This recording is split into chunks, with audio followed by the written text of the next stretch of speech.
Hello, everyone. Welcome to the Working Group Serving Weekly Meeting. Today is October 16th, 2024. Please keep in mind that this meeting will be recorded and will be uploaded to YouTube afterwards. And we are also following the CNCF Code of Conduct. Seems like we have a lot of items in the agenda today. Let's go through them. First, let's start with workstream updates. For orchestration, I just want to bring it up that we have there will be an online webinar on the Envoy AI Gateway from Bloomberg and Envoy team. That's based on the AI Gateway proposal from Dan and the case of community. So if you'd like to register, please do it today because the webinar is happening tomorrow. Anything else for orchestration?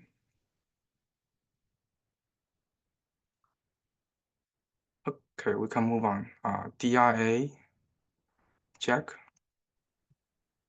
Thanks. Just wanted to call out this change to the scheduling plugin interface for DRA. We want to land this with 132 so that we can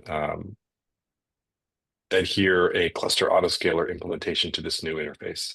So I pinged a bunch of folks who would probably review this, and it's already been at least sort of superficially reviewed thus far. So I just wanted to call it out so we can make sure we get this in with 132. Thanks to everybody who's already reviewed it. All right, thanks. Anything else, Sergey and John? Yeah, it's Sergey. So yeah, classic DRA is being removed. I don't remember if we already talked about it.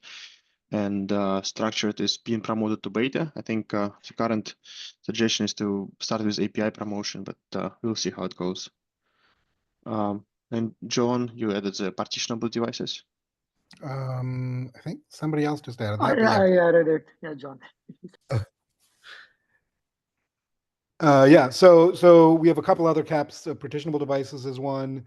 That allows dynamic MIG, dynamic TPU topology. We're talking to Amazon also about their neuron cores and how we can integrate the topological constraints that it has into that model too. So that should be interesting. We also have one that merged, a cap that merged for allowing some optionality in which device you get. So I'll add it after this. And then another one around network pieces. I'll add the list here, but we got a lot of work. We only have like 3 weeks or something. So we'll see what we're able to land. I hope we get them all in. But the most critical things to us are removal of classic DRA and promotion to beta. And then the PR Jack pointed out is really helpful too, because that's obviously to get cluster auto scaling with that beta. So those are the things most critical. The rest are kind of alpha features, but we're going to do our best to get everything in. Thanks. John, would you mind adding the links afterwards so that more people can Sure. comment on them? Yeah. Yeah, thanks. Anything else for DRA? I think that's it. Okay. Ray, for auto scaling? Yeah, it's super quick. And I know this overlaps with serving catalog, but we've been iterating on the HPA PR. And I think we're headed in a really good direction once the skeleton's in place, and I think everything else will fall in. So yeah, big thanks to everyone contributing there. That was awesome. And I'll pass it off to Ashok for the second part. Yeah, so we are planning to have a benchmarking tool follow-up discussion. I've linked to the meeting notes from last time. I think we still need to schedule it, but yeah, I think we have consensus on the times. We can probably go ahead with that. We have been evaluating a couple of tools, so yeah, we can discuss the follow-ups there. Yeah, let me get back to the meeting schedule because we have a couple of folks out this week. So let me double check if they will be available tomorrow. Okay, sounds good. Do you have any docs to present, like any summary of the comparison between the tools? Yeah, I have a small write-up. I can either put it in this doc or the original benchmarking doc. Yeah, I will. Okay. Yeah, once I put it there, I can let you know. All right, sounds good. Yeah, we'll also record the meeting, and for those who can't make it. Anything else for auto-scaling? For multi-host, so for case of project, the implementation for multi-node inference is valuable. So in case those of you who would like to also chime in and provide your feedback. It's not available in any release yet, but we can probably provide some like testing instructions in the description. I'll ask my team to add the instructions. Okay, sub-project updates. Callan? Yeah, I think Song has a few updates. I won't steal his thunder. I'll leave it to him, but we're moving right along. Is the general consensus? Go ahead, Song. Thanks, Kellen. Yeah, so I linked a doc here. I did some benchmarking on the instance gateway just to establish a baseline of our current kind of initial algorithm with LoRa affinity, and also looking at the load, like the queue and the KV cache. And the TLDR is that our current implementation already showed pretty significant performance improvement in terms of lower latency and also higher throughput compared to a vanilla Kubernetes service. So a lot of detailed data documented in the doc. So feel free to take a look. Oh, by the way, so I used the AI on GKE, the profile generator benchmark tool, to generate these results. So encourage everyone to try it out and hopefully reproduce some of the results and make this more credible. Do you want to like walk through it, or? Yeah, I can take a minute if we have time. Let me see. Yeah, we should be fine. Yeah. Maybe Yeah, we'll yeah, let me give you like a co-host permission. Okay, first time I use this. Let's see. Do I already have that? Yeah. Let me see if I can share screen.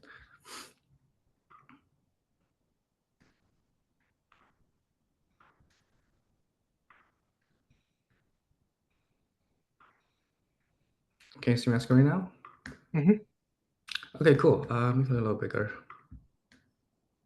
Yeah, so the setup is a 6 VLLM servers deployed on the GKE with the G2 standard 24 instances. And basically each model server uses one NVIDIA L4 GPU. The deployment, the YAML is basically what we have in the our repo with the example POC setup. We have the VLLM configured with max LoRa, so VLLM can at most load 4 LoRa adapter into GPU, but in CPU it can load up to 12. And the base model is the Llama 2 7B. We use 2 adapters, and we also make like aliases with this adapter to just have the like 12 adapters we can try, but essentially the same adapter. One is a small one with 40 megabytes, the other is 160 megabytes. And we use the ShareGPT dataset. Again, this is what the default in the AI on GKE benchmark tool. Yeah, so I started. So I started benchmarking a single model server. So, and this is a comparison between benchmarking the base model. So the point of benchmarking the base model is to kind of as a proxy of merging the LoRa adapter weights into the base model. I suppose these should be very similar or pretty much the same versus dynamically serving LoRa adapters. And we, as expected, we do see with dynamic serving LoRa adapters, we have worse performance. We have so the red one is the adapter. Let me go a little bigger. And the blue with kind of star dots are the base model. Base model consistently has higher throughput and also lower latency. So latency, we looked at the average output token latency. So this is calculated from the time we start the request until we get it back. So that the end-to-end latency measured by the total output tokens. So that's how the tool measures that. I also look at the P90 request end-to-end request latency. So there's sometimes the adapter shows lower latency. I'm not sure this is just because it's very low latency, so maybe it's just like error or due to the setup, or I'm not sure if there's a trend. Maybe I need to run multiple times more to see. But overall, we can see a pretty significant drop of throughput with serving dynamic LoRa adapters. And we also see this trend where as the QPF increases, I think this confirms everybody understanding that throughput increases and also the latency increases. But sometimes there is a kind of initially when the QPF increases, the increase of latency is not that significant. So there's kind of a sweet spot that you get a lot of throughput gain, but without a huge penalty on your latency. So this is the single adapter. Now, a lot of like data points comparison if you want to look at the details. Now, if we move on to multiple adapters, so what I did first is, again, this is for the single model server with multiple adapters. Obviously, we see that. So what I try to do is, for a single adapter, if I have 10 QPS, now if I have 10 adapters, each adapter has 1 QPS, the total QPS approximately the same as a single one adapter. So that's how I make the comparison. At about the same total QPS, we can see that the red one is one adapter. So one adapter has much higher throughput and a much lower latency. And as we understand, because of the context switch of the overhead of context switch of LoRa adapters. So this confirms our hypothesis, like our the motivation of our initial algorithm. So that's just some baseline understanding. I think the interesting part begins with we actually start benchmarking our gateway solution with a vanilla Kubernetes service. Now we can see that with a single adapter, which we don't expect a huge gain because we're not really, the LoRa affinity doesn't really matter too much in this case, but we still managed the gateway still. So by the way, the red one is a gateway. We still managed to initially the throughput is pretty much the same, but the maximum throughput we managed to get a little bit more. And the latency we consistently showed a little bit less than Kubernetes service. I think this is mostly because we are also looking at the Kiwi cache. We're trying to load balance and make the Kiwi cache mostly like consistent across all the replicas. I think that it might come from that, but it's not that quite significant. But if we move on to more adapters, so we'll see the huge difference here. I think we have about 15% increase in throughput in this setup, and the latency improvement is significant. Can be from 15 to over 30-40% reduction of latency compared to Kubernetes service. Yeah, I guess that's all. So this is just a baseline. This is just a beginning. So we have a lot of, Abdullah previously shared the algorithms. So we're gonna try a lot of these algorithms and keep benchmarking and see how we continue to improve on this. That's all I have. Thanks. I have one question. So can you explain more on one of your earlier statements that you are trying to make the KV cache consistent across replicas? Oh yeah, so in our current algorithm, so we first look at LoRa affinity, and after that we try to find a replica with the lowest KV cache. Got it. Thanks. Is the benchmarking code available? Yes. So I'll share this. Let me open this. You see this? So this is the open source tool on AI on GKE. I did make some modifications just to make it able to benchmark multiple adapters. It's in a PR here, which I also put in here. So the PR is open. Yeah, it's actually here, the first one.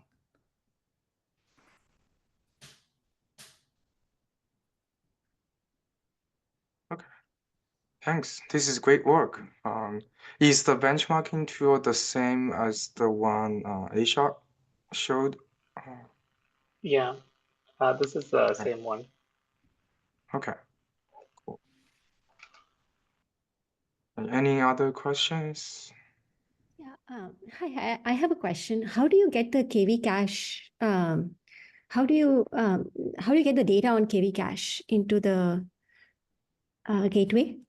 Yeah, good question. So the current solution is we periodically script metrics from the model servers. So VLLM does have a KV cache percentage metric exposed. We also plan to, so I have a draft doc on kind of the protocol of model server to work with the gateway, so what metric they should expose. So I think tomorrow in the gateway subgroup meeting, we'll start discuss that. Once we have a more shared understanding, we'll share more broadly. Thank you. All right, thanks.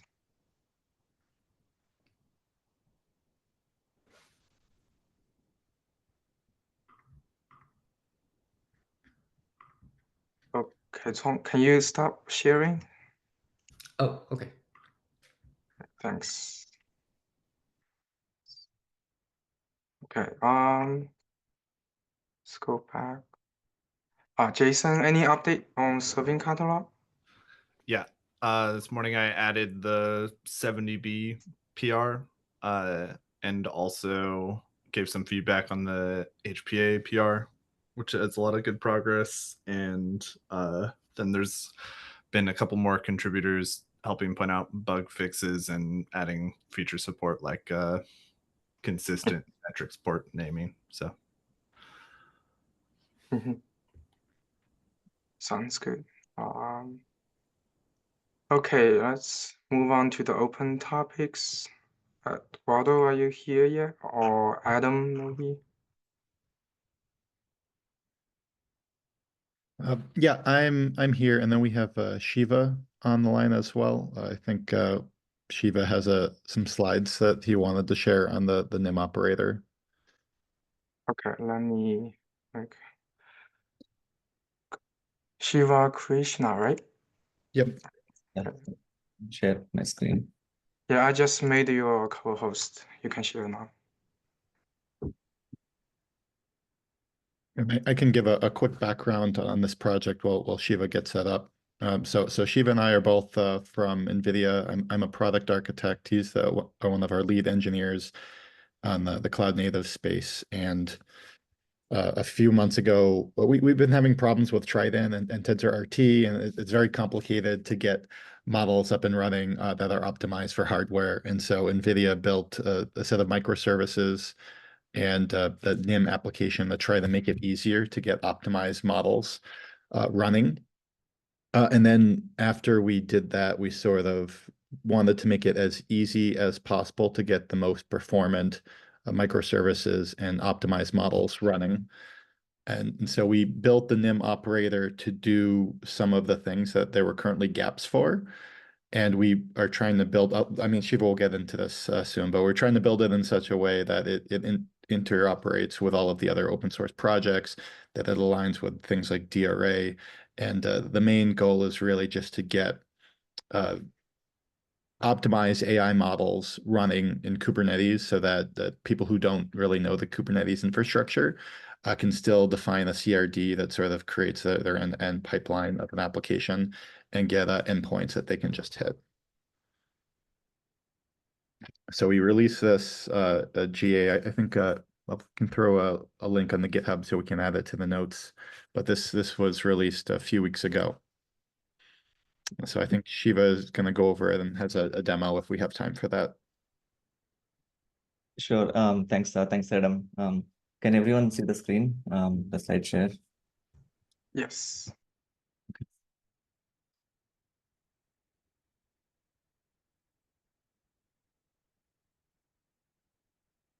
Yeah, so I won't take much time going through slides. So myself, yeah, I'm Shiva. I'm part of a cloud native team here at NVIDIA. So I'm the initial author of GPU operator and currently focusing on enabling NIMs and NEMO microservices in Kubernetes. So briefly, I'll just go through like why we are working on this project, right? The key problems that we are trying to solve for our customers. And also I want to go through and see how we can collaborate with a lot of cool stuff that this working group is working on and see how we can leverage some of those features. I'll skip this slide. I think as Adam mentioned, the goal of the project was to kind of enable end-to-end workflow rather than solving a serving problem or a training problem.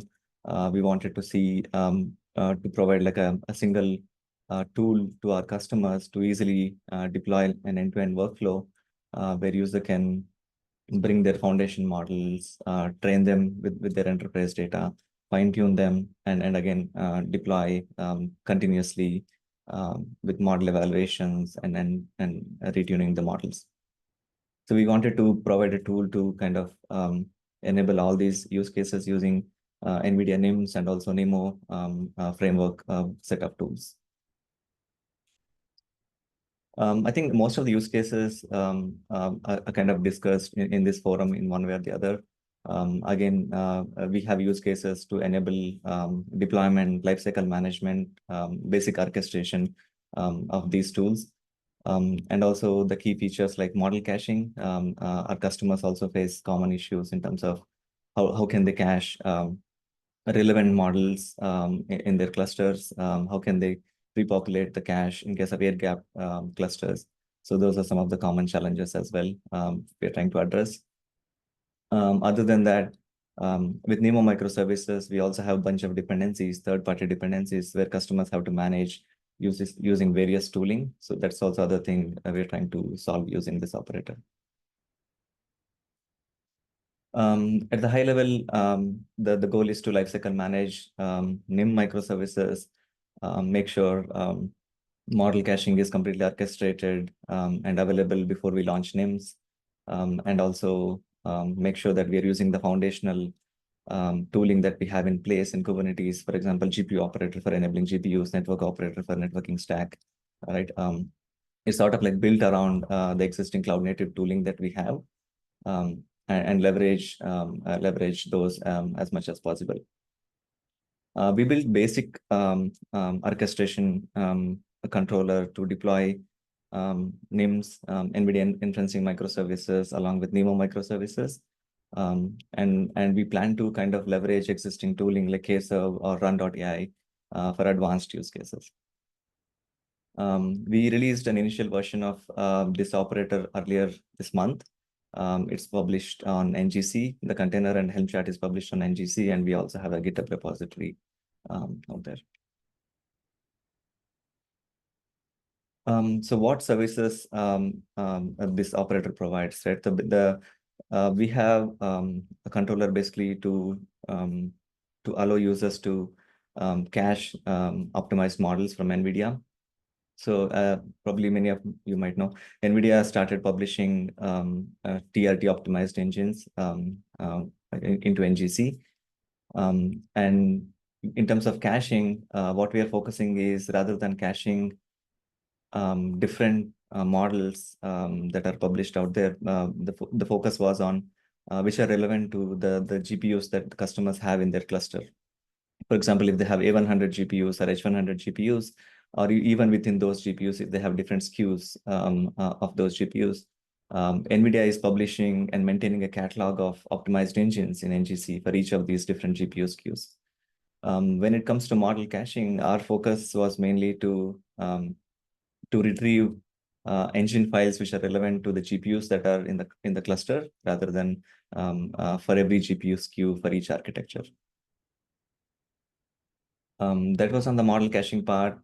So they may the models can be hosted. Currently, it's hosted in NGC, but in the future, we also plan to support from other catalogs as well. So we have a model caching controller in the operator, and also we have service controllers. We have a NIM service controllers, NEMO service controllers. Currently we have for NIM services, LLM NIMs, non-LLM NIMs. And in future, we plan to add all the NEMO services as well into the operator. So with that, I think let me quickly jump into the demo, and then I can walk through the model caching part of it. Let me know if the font size is okay. Otherwise, so in this, yeah, in this case, I have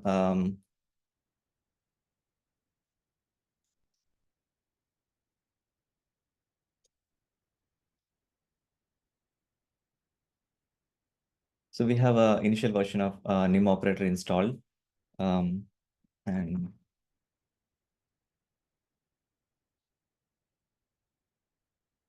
this operator deploys three CRDs. One we call as a NIM cache, and then NIM services, and these things are tied together as part of the NIM pipeline. To look at NIM caches,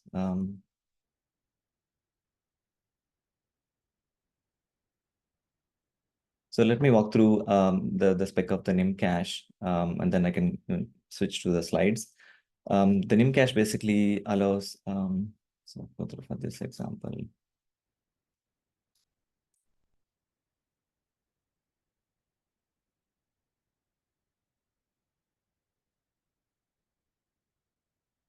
So NIM cache allows pulling models from either NGC, and we also have NVIDIA Data Store Service, which is a data store which can be deployed in local to the cluster. So we support pulling from NGC as well as data store today, where user can come in and say this is the model puller image. So we're using NIM container itself as a model puller image, and it will have necessary tooling to kind of log into NGC and identify which models to pull and everything. So we're using that as a model puller image. And also users can specify different parameters for caching. In this case, the user can come and say cache only the models which are optimized for A100 GPUs, and also within A100 GPUs only for this particular GPU SKUs. And for this particular GPU SKU, they can also give other caching parameters, right, which NVIDIA is using to build these models. Some of these parameters, like if the model is LoRa capable or not, right? If the different quantization parameters, or if the model is optimized, throughput optimized, or latency optimized. So users can come in and provide these caching parameters, and based on this, the model puller image will understand the set of profiles that are existing for this NIM, specific version of NIM model, and it will go through and filter out these models. And also, other than caching parameters, users can provide storage options. They can say the PVC, the storage class name needs to be used, the size of the PVC, access mode of the PVC, and things like that. And also, users can also say if they want a specific like subpath within the PVC, they can also provide those options.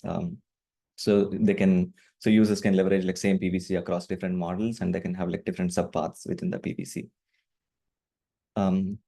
Yeah, so those are the few options, and at the end of it, once the caching is complete, in the status field, it will list out like different profiles that were matching based on the input given by the user, and they'll say this is the profile that got matched, and also these were the parameters that were used to build this model, and the PVC that is created, automatically created in this case, is this one. So the PVC gets created, bound to a job, right? And the model puller image will run as a job, and then stage these models into a PVC. So once the caching part is done, so as we can see, only like relevant models, like A100 models got pulled in this case, and these were like specifically built. The TRT-LLM engines were specifically built for this GPU SKU. And once the once the model caching is done, so they can deploy something called as a NIM service. So NIM service.aml. And in the NIM service.aml, they can say again, like use the container they want to run, like the NIM container they want to run, provide an auth secret if at all, if caching was not done, the container can dynamically pull those models as well. So that's why we still need an auth secret. And they can come and give which NIM cache instance to be used and which profile that needs to be used in this case, and launch the service. I see questions. Yeah, please go ahead. Hi. So one question on the profile being used here. So for TRT LLM engine, you need to specify the tensor parallelism in advance before you create it, right? So you also maintain for each GPU a lot of tensor parallelism options, or would you always get one? How do you decide that in advance? Yes. So as part of the NIM cache instance, we also create this config map. We can go through.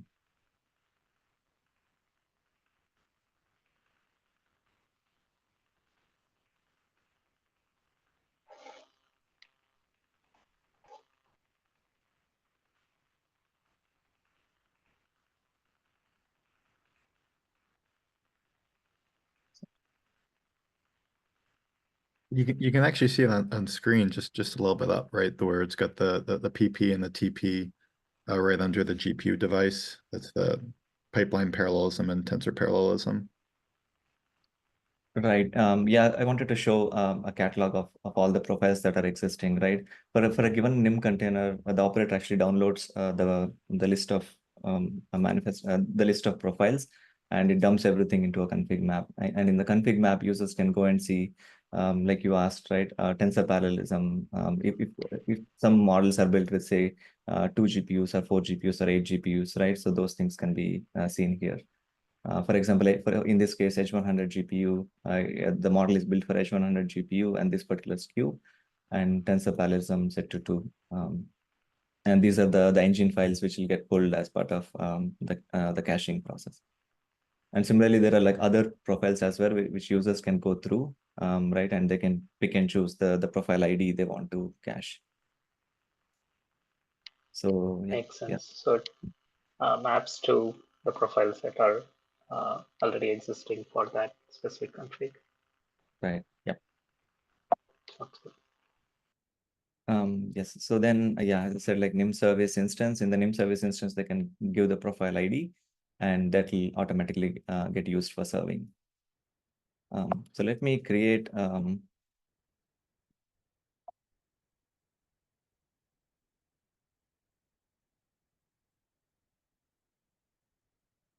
So I'm creating a new NIM cache instance in this case. So as we can see, this new NIM cache instance is in progress. We can also see that a PVC. So PVC will be created for this one, and a caching job is in progress.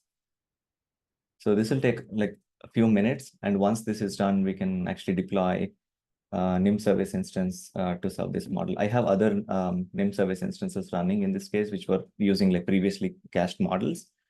Yeah, and then we can tie these NIM services together as a pipeline, and we can, for example, create like RAG use cases by tying together these NIMs with other retriever services and other NEMO services as a pipeline. Yeah, so things going on, we can see. Shiva, I think while this is going, worth mentioning is one of the things that we heard talking to a lot of people was air gap support. And so the way this is designed, you can actually spin up a staging cluster that doesn't even have any accelerators in it, create this cache in a PVC, and make sure all of the files are there, and then sort of copy that volume through a DMZ into an air gap cluster and set that up. And that can be a way where you can actually get your AI models up and running without having to download them directly from the internet. So that's been a use case that has made this more flexible across on-prem installations. Yeah, I wanted to jump in and say there was a question on like pre-deciding on tensor parallelism and the model profiles. At least I don't know about other serving inference serving platforms with NIM. Now you have the ability where even if the profile is not in the listed config map, you can on fly create NIM optimized workflow for additional GPUs with different parameters. So that functionality is available as well, which we'll support in the NIM operator soon. The ability to create profiles which are not pre-baked profiles available.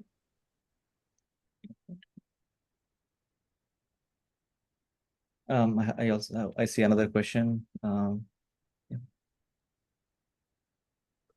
Yeah, actually, yeah, I think it's close to the profile, and I see in the config there's like profile throughput configuration, right? I think there's probably some like latency profile. I just like to understand how does it work in the deployment now? Does it do some like offline profiling or some online? Yeah, it's a great question. Yeah, go ahead, Adam. Yeah, it's actually pretty simple. So the way this is working right now is we have a bunch of TensorRT engines that have been pre-optimized for different hardware configurations. And what we found when doing sweeps of optimization was that when you optimize the model for latency, you tune it slightly different than if you're optimizing it for throughput. So that throughput latency setting that you saw, that's just pointing to a different engine file that has been pre-optimized somewhere else. Or in the future, if we're actually optimizing things on the fly, it would probably just run the optimization workflow with different tuning parameters. Same with like you might do FP8 or FP16, depending on what quantization you want to use. I think you may have seen there. So it's really the GPU count, the GPU type, the quantization, whether it's throughput or latency, and then the parallelisms. So is it multi-node? Is it multi-GPU? Those are the sort of configuration flags we play around with in the config when you're optimizing the model on the TensorRT side. And then if you're not pre-optimizing a model and you're running a just-in-time compilation with VLLM or something like that, some of those flags also get passed through in that case as well. Awesome. Great. Thanks. So I think in terms of a NIM service, I'll quickly wrap up. With the NIM service, as we can see, not much input is required from the user other than just giving the NIM container as well as the caching profile. Based on the optimized profile, the operator will allocate GPUs as well, right? Because it knows like what GPUs this profile is optimized for and how many GPUs are required. And based on that, it will automatically allocate those GPUs. For example,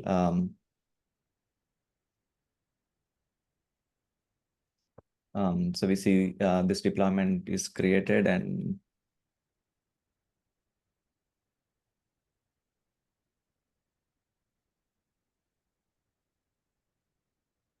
so we can see like all the environment variables, like the caching path, everything is automatically set up for this container. And also it will use GPUs, like GPUs got automatically assigned to them. We also have a node selector to make sure that it will automatically launch on those particular nodes. For example, if a cluster have H100 and A100 GPUs, for example, and we want to run these pods only on A100 nodes. So we also have a node selector for those things, and we plan to kind of inject node selector automatically into these deployments as well. Yep. Yeah, that's about it. And also just to showcase, like we have an end-to-end rack pipeline running as well. So we have, for example, so we can expose this and then verify as well.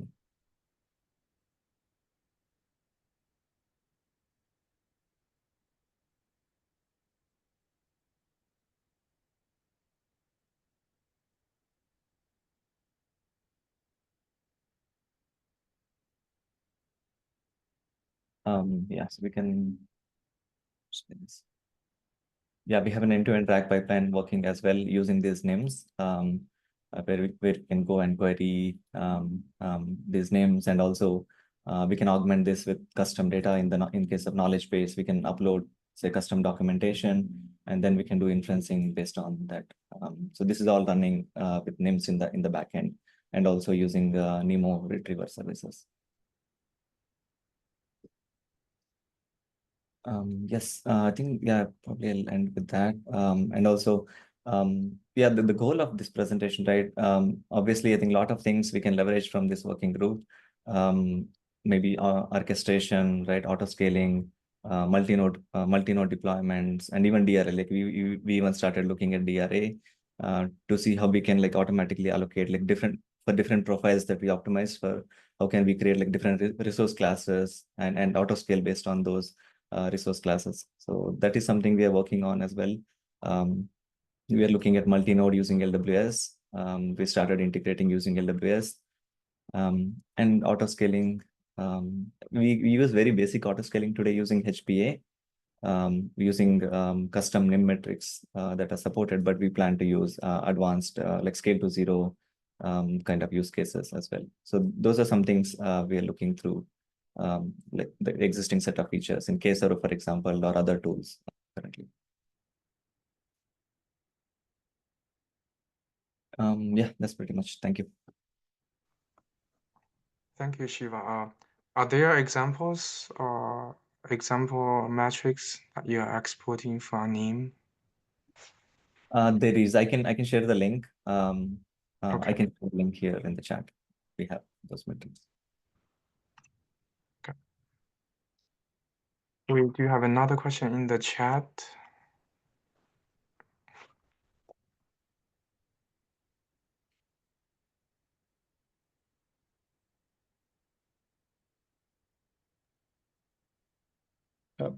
Yeah, I see.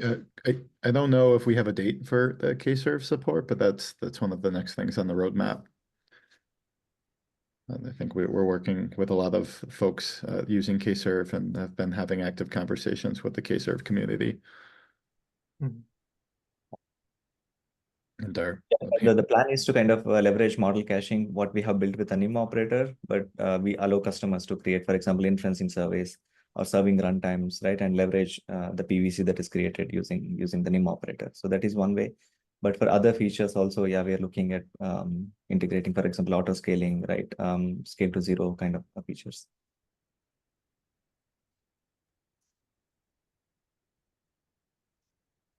Okay, any other questions?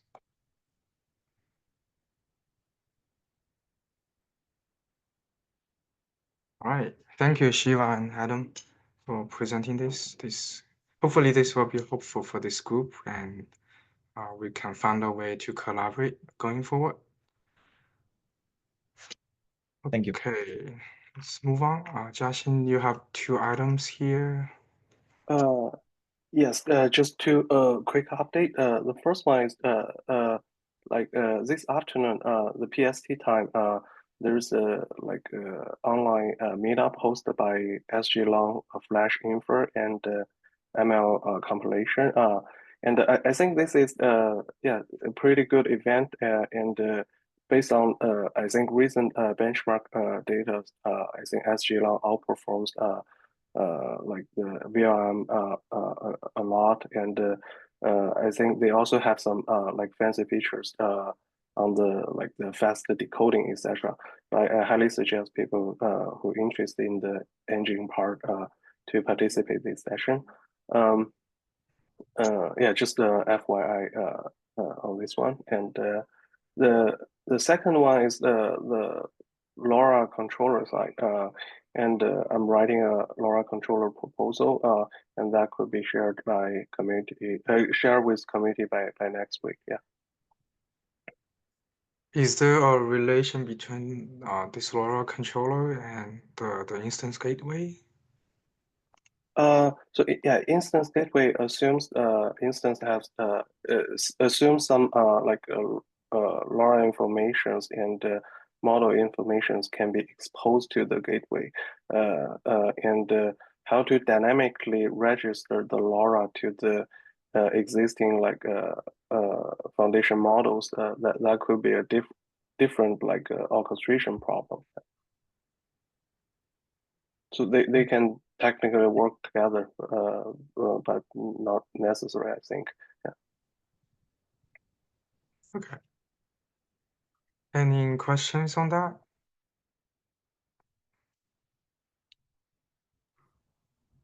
Looking forward to Hey. that. Thanks. Sorry, say that again? Looking forward to seeing that proposal. Thanks. Yeah. Okay, any other topics for today? Hi, I actually wanted a clarification.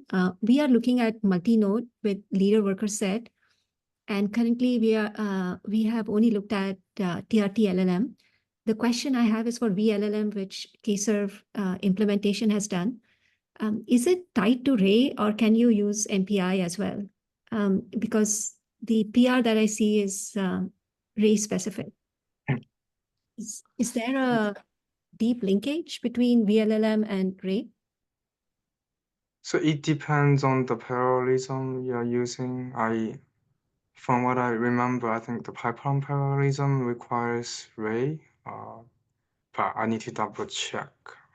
That would be a good feedback on the comment. If you can provide your comment on the PR, that would be very helpful. Sounds good. Thank you. Yeah. Currently it is based on the Ray implementation. By creating cluster using underlying thing is a Ray cluster. Thanks, Julie. Okay, anything else? All right, we have 8 minutes back. Thank you, everyone, and have a good day.